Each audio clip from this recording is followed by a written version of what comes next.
भारत की समृद्ध धरती, जहां सशक्तिकरण और नेतृत्व की परंपरा सदियों पुरानी है, उसी धरती पर आज हमारे पंचायतों की निर्वाचित महिला प्रतिनिधियों ने नया इतिहास रचा है।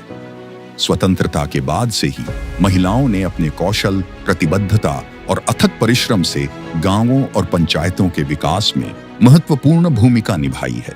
ये कहानी केवल अतीत की नहीं, बल्कि वर्तमान और भविष्य की भी है। माननीय प्रधानमंत्री श्री नरेंद्र मोदी जी ने सदैव ही जमीनी स्तर पर महिला नेतृत्व को प्रोत्साहित किया है।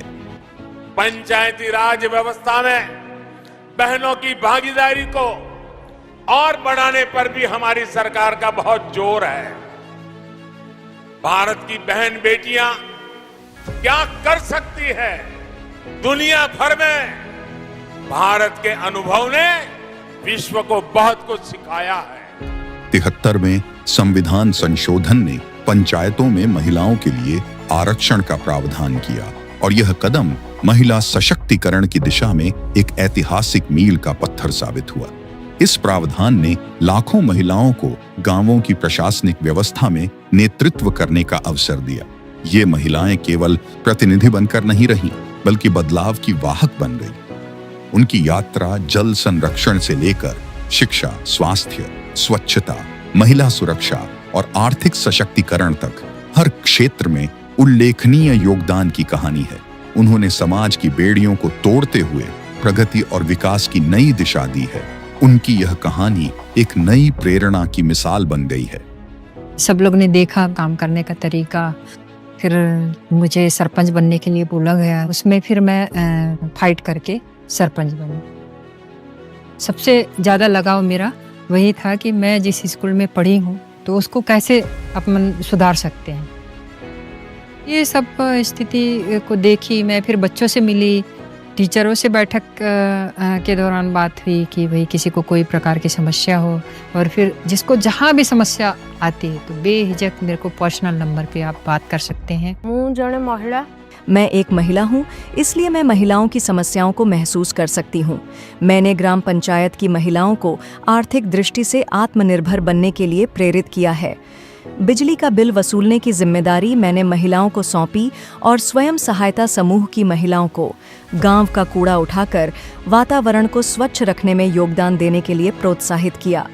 हमने मिलकर यह सुनिश्चित किया है कि हर महिला यहाँ आत्मनिर्भर बने।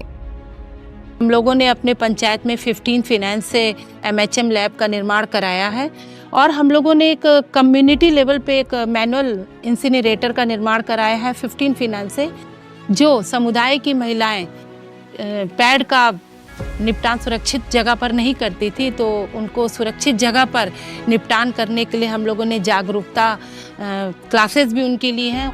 पॉलिसी डॉक्यूमेंट, हमने पॉलिसी डॉक्यूमेंट तैयार किए हैं और महिलाओं के लिए सबसे पहले निडर होना जरूरी है और उसके लिए जरूरी है कि हर महिला पहले अपनी क्षमताओं को पहचाने और उसके अनुसार समाज को बेहतर बनाने में अपनी भूमिका निभाए। इस काम में उनको प्रोत्साहन देने के लिए हमने अपनी ग्राम पंचायत की विकास योजनाओं में महिलाओं की भागीदारी को बढ़ावा दिया है। लेकिन यह बदलाव यहीं नहीं रुक सकता। इसे और मजबूती देने के लिए पंचायती राज मंत्रालय, भारत सरकार पहली बार सशक्त पंचायत नेत्री अभियान के अंतर्गत महिला निर्वाचित प्रतिनिधियों की आवश्यकताओं को ध्यान में रखते हुए अनूठा और व्यापक क्षमता निर्माण कार्यक्रम शुरू करने जा रहा है, जिसके तहत देश की 14 लाख निर्वाचित महिला प्रतिनिधियों को प्रशिक्षित किया जाएगा। इस कार्यक्रम का उद्देश्य केवल प्रशिक्षण देना ही नहीं, बल्कि महिलाओं को आत्मनिर्भर, जागरूक और कुशल नेतृत्वकर्ता बनाना है। पंचायती राज मंत्रालय का यह नया प्रशिक्षण कार्यक्रम इन महिला नेताओं के संकल्प को और मजबूती देगा, उन्हें सशक्त बनाएगा और भारत के हर गांव में एक नई कहानी लिखेगा। एक ऐसी कहानी जहां महिलाएं न केवल निर्णय लेंगी, बल्कि पूरे देश को आगे बढ़ाने में एक महत्वपूर्ण भूमिका निभाएंगी। सशक्त पंचायत से ही होगा सशक्त भारत।